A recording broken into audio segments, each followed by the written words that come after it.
Okay, so regular viewers of the channel might know that I've had COVID for the last couple of weeks. I'm really getting over it, but I'm still absolutely knackered and I've got a heavy chest. I can't breathe well. And so it's difficult to make like sort of demo review or my normal videos with lots of different clips of playing. So there might be a couple of little clips of playing if I think they're needed for today. But otherwise, it's going to be a bit of a chat. And I haven't done a sort of whole gear room update since about 18 months ago. And yeah, I got a complete pasting for that on one of the forums from people telling me that I was only interested in gear.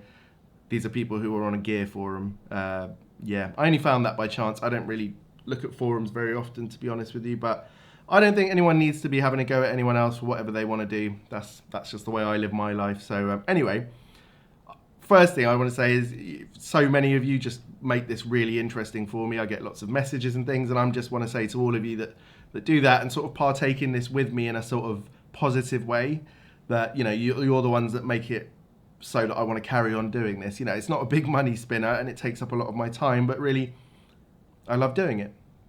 So firstly, the update will be about me. My playing has improved to some degree over the last 2.5 years since I got back into guitar. It's not improving at the rate I'd like to, but who could say it is? You know, you've got to keep yourself on your toes. And like everyone else, I go through revelations, plateaus, slumps, revelations, plateaus, slumps. That's just the way it works for me. Last couple of weeks while I was not well, I lay on the sofa for most of the time with my trusty old White Strat. It's good having a poly coated Strat actually, because I just keep it lying about around the house and I'm not worried about the cats or anything getting to it. Because like, while I like a bit of relicking on my nitro guitars, I don't want them to just be like cat scratches going down it. So yeah, this one is the sofa guitar. And I just practice sort of mechanical skills completely unplugged, and that was a useful way of getting out of a little rut actually. And at the moment I'm doing some TrueFire courses. So thanks for anyone that's mentioned my playing having improved. It didn't have to improve much for it to be a noticeable difference. But yeah, you know, I'm still nowhere near where I want to get, and I'm still figuring out my own style and learning bits of, you know, traditional stuff and blues and everything, and enjoying it, loving it. That's one part of this whole thing, you know, me wanting to actually be a good guitar player. But the other side is you know, in some ways linked and in some ways not. You know, I think a lot of us, if you watch my channel, you're probably interested in sort of having interesting stuff, guitar gear that keeps you interested and just add some excitement and interest into your life. You know, it's a bit of escapism, I think, and I'm really, really lucky to have what I have.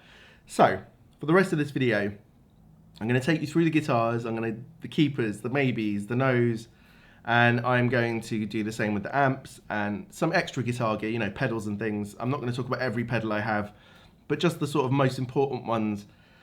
Really, over the last 6 months or so, I've scaled down pedal usage massively to the point where I normally just have one pedal plugged in on the floor into an amp, and I'm really looking for the amp tone and then a boost. But we'll discuss that nearer the end of the video, and then I'm going to tell you what my plan is for the rest of the year in terms of what sort of gear I might be looking at.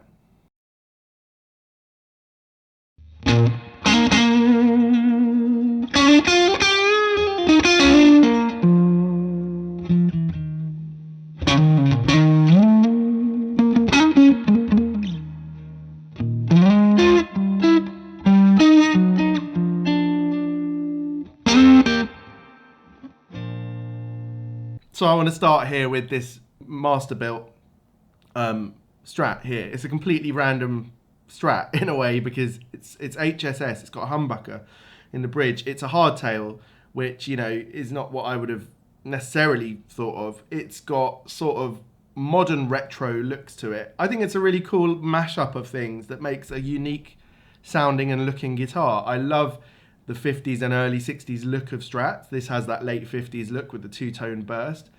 I like the big 50s necks. They're not my favorite necks, but I do like them, and this has that. It's a maple neck, but it's been sort of oversprayed with this dark amber color, which gives it a sort of like an 80s super Strat vibe, which a few of you have written me about in comments and things because I'm really not into that sort of stuff. And the fact that it's got a humbucker, but the humbucker in here is not, you know, it's not voiced to give you like progressive rock tones and metal tones and things like that. It's been made for this guitar in a 50s, almost as if what if they'd put a humbucker in the 50s. So it's got a bit of a mid-bite snarl to it. It's quite interesting. I have to be careful how I use it though, because it just sounds a bit wrong sometimes. But if it's wound back a little bit and don't put too much overdrive in there, it sounds really interesting. But you know, I spend 95% of my time on a Strat in the neck position. It's my favorite.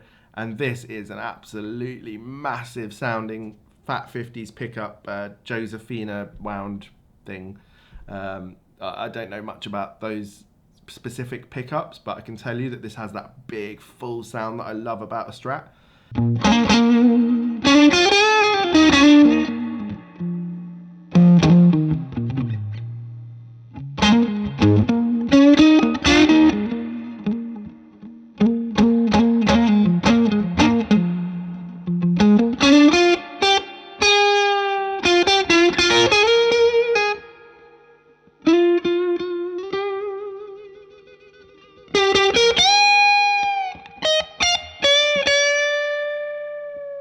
It's incredibly light, and it just makes it feel special to play. At the moment, it's actually the first guitar I'm picking up every time I walk into the room, even over the top of one of the other new guitars that I've got on the wall, which I'll talk about later.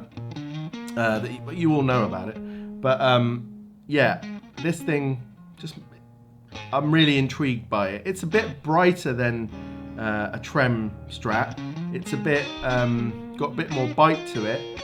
And I can't say I prefer it over a Trem Strat in terms of the way it sounds, but it's something a bit wilder sounding and a bit different, and it just, the sort of tonal characteristics are pushed forward a bit differently. Something about the mids is different than on a Trem Strat. So yeah, this is the start of like my Masterbuilt journey.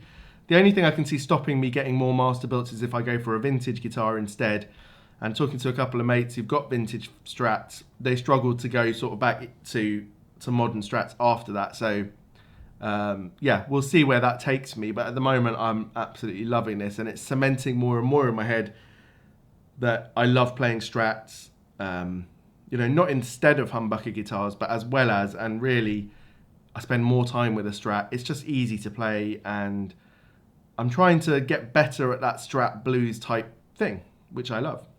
So I'll take you through the other Strats I've got and why I've got them. So I started playing on a Strat when I was 10 years old. That's that white one behind me that my parents bought me. It's a 1989 Strat. I've modded it up completely now. It's got Monty's 63 custom pickups. It's got, you know, I put a new pick guard. I wanted the mint green. I had the back of the neck scraped, and I had a new nut, a new bridge put in. I had new tuners put in. I just wanted the whole thing to feel new. You know, this is when I first got back into playing, and really it's brought it up to the level of, you know, probably like a custom shop guitar, I guess, but it's cost me quite a lot less. So I probably, you know, over the years, from what my parents paid and what I've put in it, it's about $2,000 there, and I'm happy with it. I really love it. It sounds really cool, and it has that sort of late 60s sounding vibe to it, quite hairy sounding, which I like. Those pickups are really great. Okay, so then I've got my John Case Guitars sort of 62, 63 Strat that I asked him to build, and we sort of went through the specs together. This has got a sort of V-shaped neck. It's pretty fat. I'm not too fussy about frets, so these are sort of like medium jumbo frets. And then the pickups are the most important part of this guitar for me, as well as the look of it. They're made by a guy called JW Restoration, who doesn't make many pickups, but I think John Case and him have a relationship that he can request them. And these are sort of meant to feel like early 60s pickups. They're really glassy, they're not too fat, they're not too massive, and so it gives it a distinct character compared to my other Strats, which is important to me. I don't really want to double up on the specific sounds of a Strat, so, you know, the Masterbuilt one has a really chunky sounding 50s thing. My late 80s Strat with the 63 pickups, actually, they calls them 63, but to me they sound a lot like the pickups in Aynsley Lister's late 60s and early 70s Strats that I've played. And then this one has the more glassy thing that I've actually felt in the 62 and 63 Strats that I've managed to play before. So that's why I went for the 3-tone burst. To me, this is just an absolute artwork. I love it. Of all the different flavors of guitar, 3-tone sunburst early 60s Strats are up in that top few for me, along with probably like 57 Goldtops, 59 bursts, and a few others. But like, it's really, and also blackguards, yeah, Telecasters. But yeah, it's one of those 4 or 5 designs that absolutely gets my heart racing, and I'd probably own several of them if I could. So yeah, So far, those 3 Strats are definite keepers. I'll never get rid of the white one. That's 100% for sure. I'll never get rid of the case one. Also, when you buy a boutique guitar like that, you're not necessarily going to get resale value. Doesn't matter how special the guitar is, people want the brand name, and that's fine by me. I'm happy to have that for the rest of my life, more than happy. And then the Masterbuilt one, at the moment, it's a definite keeper. It opens a gateway for me to think about buying more expensive vintage or Masterbuilt Strats. So I don't know 5 or 10 years from now whether I'll still have this Masterbuilt, but at the moment, it really, really gets my juices flowing. There's one more Strat though, which I'm less sure about. So this is the Macmull S Classic in this. I think it's awesome, this whole look and vibe of it. The black with the heavy relicking and then the tortoise shell and then all the, you know, real attention to detail here. And I like the headstock. A lot of people hate it. It's whatever. I find it cool and that's what counts. It's fun for a bit of controversy, I guess. And this is different to the other Strats. The pickups are different. They're made by Macmull. They're not as hairy as the White Strat. They're not as glassy as the case Strat. They're not as chunky as the Fat 50s pickups in the Masterbuilt, and they've got a bit more of a mid sound to them. They're quite more focused. So maybe it's not something I need and doesn't suit me because I'm not a funk player, I'm not a clean rhythm player, I'm rubbish at all of that sort of stuff, although I want to work on it, and but I'm not sure that I need that. But at the moment, I actually enjoy it when I pick it up. So it's a maybe, but for now, I'm happy with it, and I love the look of it. It's one of those guitars, you know, it's just like got its own vibe, and I really enjoy that. So yeah, Strats are really my thing at the moment, and that does fluctuate. I think it's worth going into the next type of guitar that I'm also thoroughly in love with at the moment. Okay, I'm going to jump in here because I've decided to go through the amps sort of in a logical way, which is I've just used the 2 Rock Classic Reverb to demo that Strat at the beginning. So let's talk about that amp. I've been teasing on the channel recently that I'm going to sell it. I sold my 2 Rock Bloomfield Drive because I really like the 2 Rock Bloomfield Drive in so many ways, but I just never got on with the lead channel. So in the end, I let it go. And maybe it just wasn't the amp that, you know, I never quite worked it out. But the Classic Reverb, I've been teasing to sell it. And then recently I did the comparison of the 100 watt versus the 40 watt. I've got the 40 watt. And it made me really enjoy playing it again. And then the final factor in that is actually the pedal you saw, the Mad Professor Supreme, which is the Matt Schofield pedal. He uses a Classic Reverb, or his own sort of signature one, with that pedal. And yeah, I've had that pedal sitting on the shelf for a year. For some reason, I didn't get on with it. I wasn't quite in that frame of mind for that classic Stratty blues tone. Suddenly plugged it in a few days ago. And now that pedal is going to stay on top of that amp forever. They're going to come together as a pair. It's just absolute magic. If you've got a Classic Reverb, or for that matter, a blackface amp, and then you want to get that sort of particular Fender Strat tone, which is what do we call it? The Strat blues tone. I'm going to say that, the Strat blues tone. Then that pedal can't be beaten as far as I'm concerned. I'm not a huge tube screamer guy. I'm not trying to get a Stevie Ray Vaughan tone. So yeah. So for now, I will be keeping the 2 Rock Classic Reverb. It's going to form part of my stable of amps at the moment. I've got 4 main amps, which you're going to see the other 3, and then I'll quickly tell you what's happening with all the other amps that I've had around. Okay, so Les Pauls. I never played a Les Paul as a kid. You know, the Gibsons are very expensive, and the Epiphone, well, I never got into an Epiphone Les Paul when I was younger. And also they're heavy and they're, you know, sort of like difficult to play and things like that. So I never had one. So when I got my R9 a couple of years ago, and it was like a dream guitar, well, it wasn't my first Gibson. If you've been on the channel or looked back in my videos, I had a Goldtop 50 standard Goldtop from Gibson. That was good. It was not, in the end, my cup of tea, but it was a really nice guitar actually, and I sold it on without making much of a loss, and I was happy with it. But the R9 came along, and that really gave me the bug for Les Pauls.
So that was my R9, and then recently I bought an R0, a 1960 reissue, and I really love them both. They're quite different from each other. The 59 is a little bit darker, and it's a bit sort of like wilder in its sound, and yeah, not so sort of put together. It doesn't feel as modern, and I like it for that, and it's got the thicker neck. And then the Murphy light aged one has a thinner neck, feels a bit more comfortable for playing for me personally. It's all a bit brighter. Although it's a bit more homogeneous, it's less, maybe less characterful slightly, but overall I really enjoy that 60. I can get really stuck into playing that for a long time. So on top of those two Gibsons, I also have two John Case Les Paul style guitars. I have his 59 sort of recreation, which is totally his own thing. Obviously it's still shaped somewhat like a Les Paul, but it's got his own take on it. Really comfortable neck, one of the best necks I've played. Beautiful aging job. The only reason I don't pick it up more is I'm not actually in love with the pickups, so that's a thing I want to do. I want to change those. In that there's a bare knuckle mule and a bare knuckle riff raff. The mule is in the neck and the riff raff is in the bridge. I don't know about bare knuckle pickups. To me so far I've not fallen in love with them. It's just a bit too brash.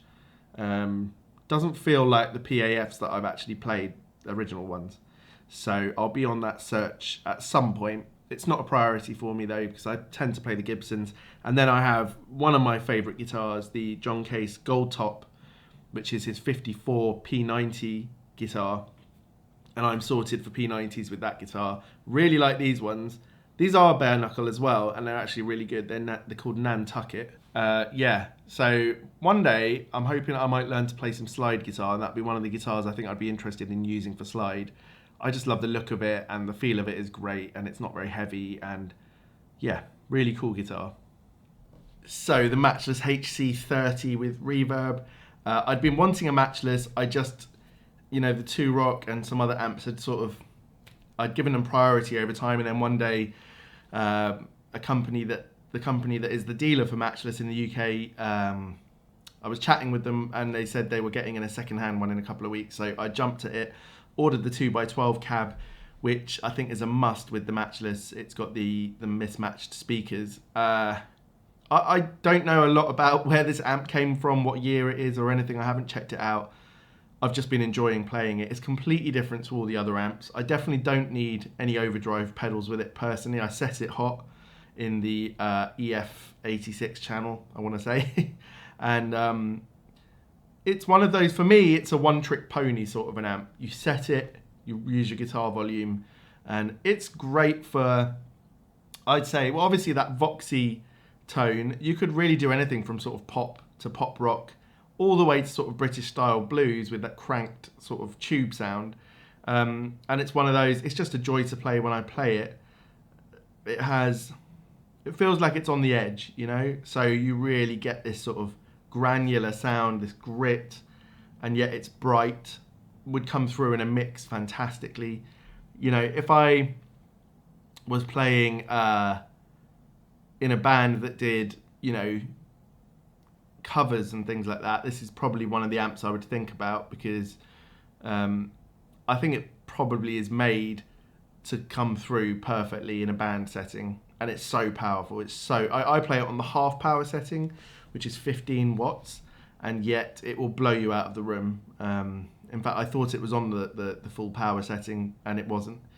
So it's an incredibly loud amp, and I think Matchless are known for that. And to keep that that dynamics and everything when it's that loud it's fantastic, wonderful amp. I'll never let go of it because nothing else would really replace that. In time, I'd love to try a couple of the other Matchless amps. There's just something so what's the right word? Whenever I hear Matchless amps demoed, let's put it this way, 2-rock amps are actually better in person than they are recorded. Matchless amps record so well, as do some of the other amps I've got. Somehow, I don't know why, but I've heard also other people say, you know, why do the 2-rocks just never sound that fantastic on a lot of recordings? I don't know why, because in the room they sound incredible.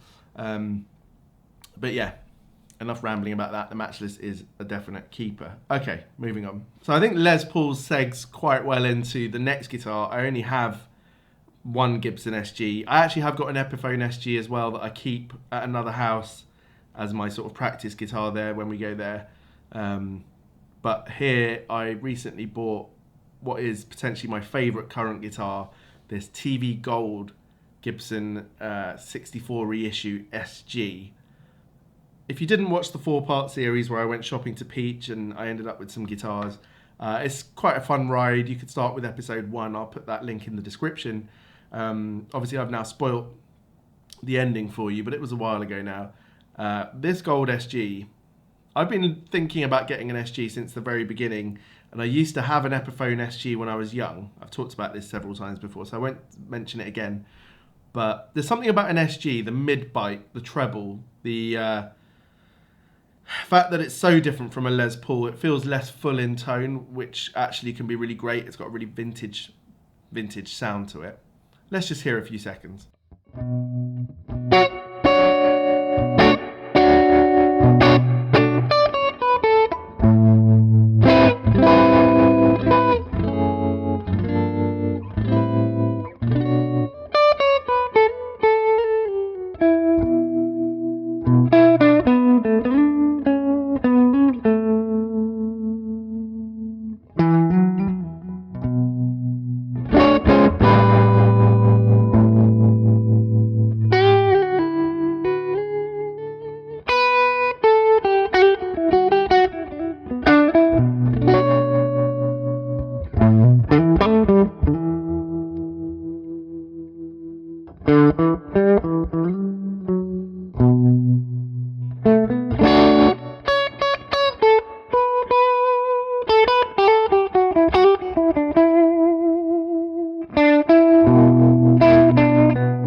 I personally feel really lucky to have found this particular SG. I tried a lot of SGs out and none of them had quite the clarity and then the mid-bark of this one. It just felt so much more present. And then on top of that, I'm really glad it was the gold one because the looks just floor me. I love it. And ultimately at this point, for this year's video, I will say this is probably the guitar. I know it's not the most valuable by far, but it's the guitar I might pick up if everything was burning down. You know, I ran into the room. If I've got 2 hands, I'd probably pick this one up and I'll just grab another one, probably the White Strat. You know, this is the one to me that sounds so unique in a way. Like, a lot of people play SGs in that more rock setting, which I love as well. But to use this in a sort of more toned down bluesy way, you know, I just love it. And so for me, it sounds unique. And then my White Strat is sentimentally so important to me. I'd probably try and make multiple trips, and I'd probably just throw all the Strats out of the window, even though I'm not on the ground floor, because they'd probably survive. So yeah, this Gold SG is my number one at the moment, and it's definitely 100% keeper forever, because even if it doesn't remain number one, if something else comes along, yeah, I don't need another SG really, I guess. Famous last words. So, the Bartel Roseland amp.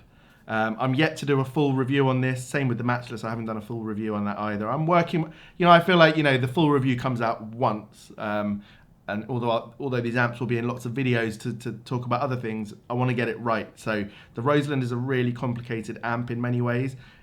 Not complicated in the way a sort of modern high gain amp could be with lots of switches and things, but it's a bit of a tough one to set up because of the whole ethos of the amp. I think it starts on a tweed platform, and when you set everything at sort of 12, it's a tweed amp.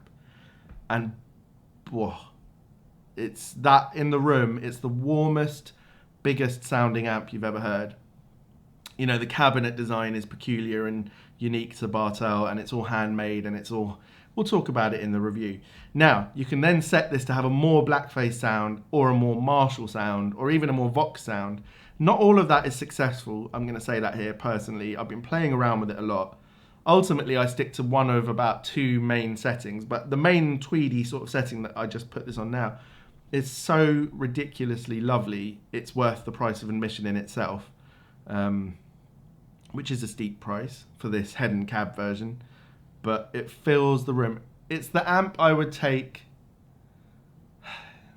an intimate setting where you want to give a really ambient performance, not ambient in the way of like lots of delays and reverbs and things, just like you and the amp. It's just glorious. Like, it really feels like another instrument, and the reverb is so big and washy and fun to play with, and then the tremolo is just absolutely like, and the thing is, it sounds like this amp's been around forever. It's it already sounds like that when you get it. It's just so warm and broken in sounding. So yeah, now I'm in love with this amp. It's one of my main 4 amps. It covers the tweed section completely, and for that I'm happy. I'm yet to even try pedals with it. I haven't needed to yet. That was without pedals. So yeah, right, let's go from there to Telecasters. So truth be told, I'm not really in a Telecaster mood these days. Last few months, really, I adore Telecasters, especially the early Blackguard ones. Aesthetically, maybe my favourite guitars ever. I'm just in a real Strat mood at the moment when it comes to single coils, and that happens from time to time. Last year I was in a Tele mood all year long. So yeah, I've got 2 Telecasters, the 52 reissue blue one, Lake Placid blue with the tortoiseshell guard, maple neck, really thick neck. And I've got my favourite one, which is my Broadcaster. That's the Journeyman Relic custom shop one as well. I absolutely adore that guitar. At the moment, it's not getting plugged in much, but these guitars aren't going anywhere. They cover me for Telecasters. The only reason I would buy another Telecaster is if it was an actual Blackguard or an actual White Guard from the mid-50s. That's a long-held dream. I really missed out on a chance to buy a White Guard. A couple of years ago, I played one, fell in love with it. The price scared me slightly, but now it would look relatively good value, so hey ho. Yeah, that's all I'm going to say about the Telecasters, and let's move on to the last segment of guitars. These are my Gibson ES guitars. At the moment I have 3 of them, so yeah, let's hear one.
Okay, I adore ES guitars. I just love the look of them. They feel like an event to play. And what I really like about them sound-wise is they're somewhere between a Les Paul and an SG in my mind. They're not as biting as an SG. They're not as bottom-heavy as a Les Paul. They're not as thick-sounding as a Les Paul. They're a bit more airy. They're really versatile. But you can just lean on them to do wonderful blues type, obviously like BB King stuff, which is why I tend not to play that on there for some reason. I try and find a different sort of way of playing my ES guitars. So I have this Marcus King 62 ES345, which is based on Marcus. It's a signature guitar where they released 50 of them.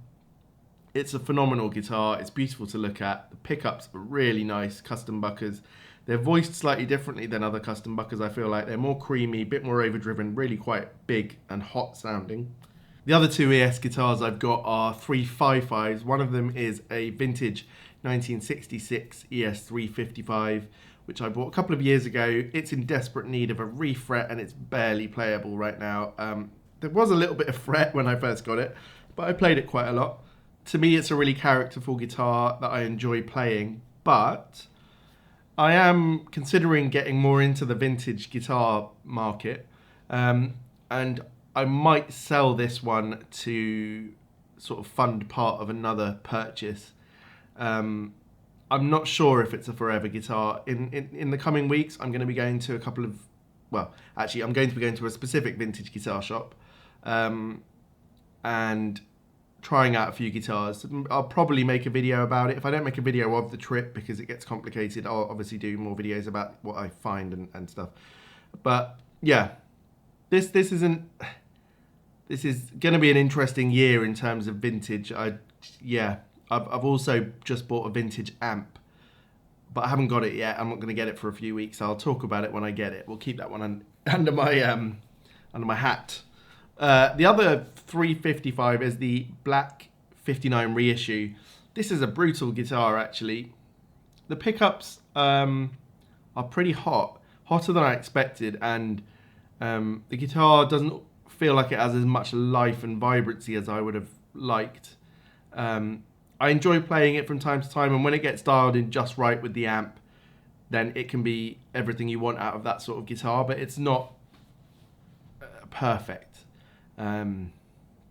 If I'm being brutally honest, but it's a gorgeous guitar, and it would probably work really well to play live, actually, because it is pretty, as I said, brutal sounding, so it'd probably come across pretty good in a band setting, but it's not like my perfect Gibson ES for that sort of Delta blues style that I really want to play on these things. So I'm not sure if that's a forever guitar. It's a maybe. If someone wants a pretty hot ES guitar, then this is perfect. Yeah, it's big sounding. I'll put it that way. But yeah, it's gorgeous, and it plays really nicely. Big, comfortable neck. Yeah, I'm maybe being a bit harsh on it. Just when I turn it up, it just gets too much. Obviously, I could turn the amp down. Yeah, that's for another time. Maybe I'll do a video about trying to dial in that guitar and seeing where I get to. So talking of amps, this is the Rift Aynsley Lister amp that I played through. If you've been on the channel much, you know I love this amp. Never going to get rid of this amp. It's a Marshall style amp with reverb, so it's EL34s. It's huge sounding, beautiful overdrive tone, beautiful big clean if you want to use it. I need to do some videos pairing it with other styles of amp. Let's see if we can find my perfect pairing. Does it go really well with the tweedy Bartel? Does it go really well with the clean blackface 2-rock? I'm pretty sure it wouldn't work with the Matchless. They'd both be fighting each other, but we'll see. And then I've got this vintage amp turning up soon. Yeah, so that Rift amp, I get a lot of questions about it. It is a pretty loud amp, but it has it's a very loud amp if you want it to be. I mean, ridiculously loud, but it's got a very good master volume. But I wouldn't say if you're going to play in your bedroom and you need a very quiet amp, I wouldn't say it's the right amp for you. If you can go just above that level, sort of, above 85 decibels, I think you'll be fine. It's the best Marshall sounding amp that I've played. I'll put it that way. Compared to Marshalls and Friedmans and things like that. So yeah, definitely worth a try. I know now that they've got over a 6-month list to get one, though. It's Rift's most popular amp now.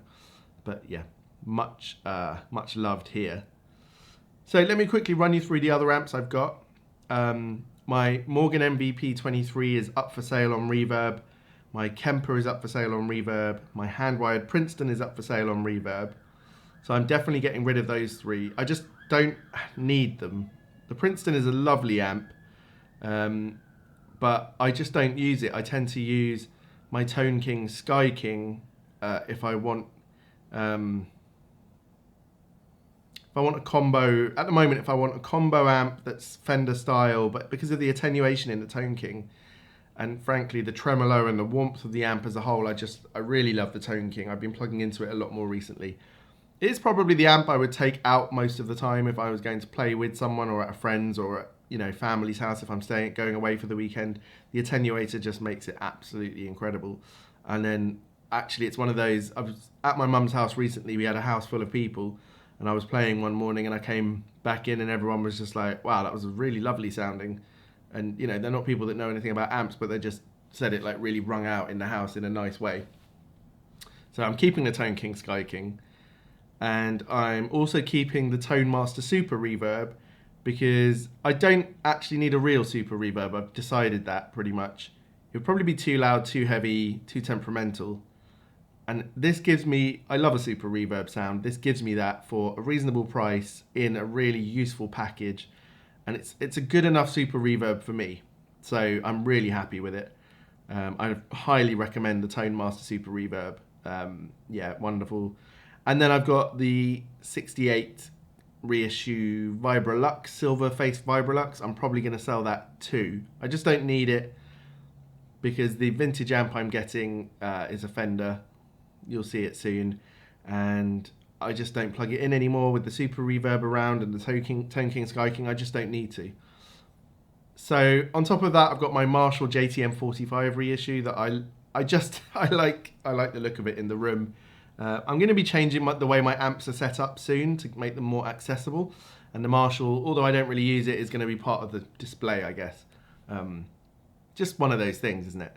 Marshall. Cool. It's part of the room, I guess.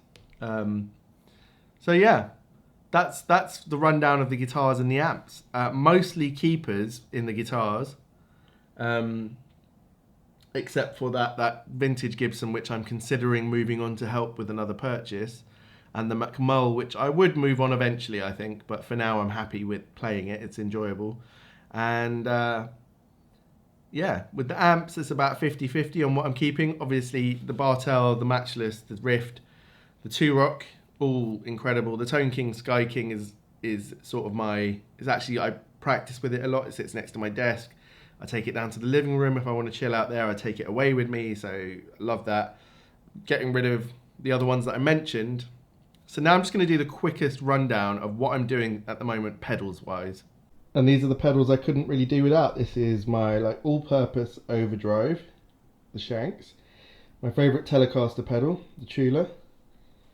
One of my two favourite fuzzes. I really like fuzz. It's like a fuzz face circuit where you can change silicon and germanium in each of the positions, and it's got a clean up knob, which is pretty useful. This is really my two Strat pedals, the Blues Power and the Mad Professor Supreme. This is just a really interesting pedal, the Magma, which is based on an old Magnatone amp with really fantastic sort of tremolo chorus and a unique sound, really amp feeling as well. And then the other fuzz that I really love at the moment, the Silk Tone, which reads out the voltage in this little thing here, and it can really dial in the sort of type and level of fuzz really well. And apart from that, you can see my pedal situation is in complete disarray at the moment. I've got the big board all pulled apart, the small board all pulled apart. I'm playing off the floor at the moment. And this is, lastly, the most fantastic power supply, the Zoomer by Strymon. It's expensive, but I finally just decided to get it. Loads of power really well isolated. Finally getting zero noise from my power supply. So yeah, but I don't really use the pedals a lot at the moment. My 4 main amps are really unique sounding in themselves. If anything, the Supreme and the Blues Power with the 2 Rock are musts for me, really. So although I still find pedals to be fun and it's exciting to get new ones, at the moment I'm trying not to spend any more money on pedals because I'm really wanting to, as I said, get into the vintage guitar game and also the Masterbuilt Fender stuff. So spending, if I buy 1, 2 or 3 pedals a month, that's between normally 200 and 600 quid. If I save that up for several months, then you can start to see where that goes, and I'm trying to be as patient as possible. But the fact of the matter remains that I've actually found my favorite pedals, and even then the ones I didn't show you just now, like the Protein and the Dualist, also I find really fantastic. So I've got some plans coming up with how I'm going to use pedals. I want to create a system where each of my main amps has its own small pedal board on top of it with the 2 or 3 favorite pedals of mine for those amps. I'm still in the thinking phase with that one, but I think it could be quite a cool thing to do that you might enjoy doing as well at home, because really some pedals work best with some guitars and some amps, and you just get this fantastic sort of unity between them.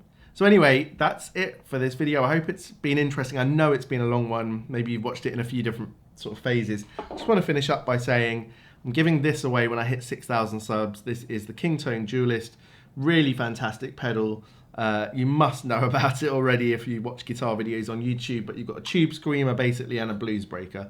And amazing for strats, particularly on that side, humbuckers particularly on this side, but just great overall. So just subscribe to the channel and comment on a video. When I hit 6,000 subs, I will pull a name out of the hat like I've done before anywhere in the world. So anyway, thanks for having the patience to watch this. This is like a yearly update I'm going to be doing, and that's where we stand today. So yeah, cheers.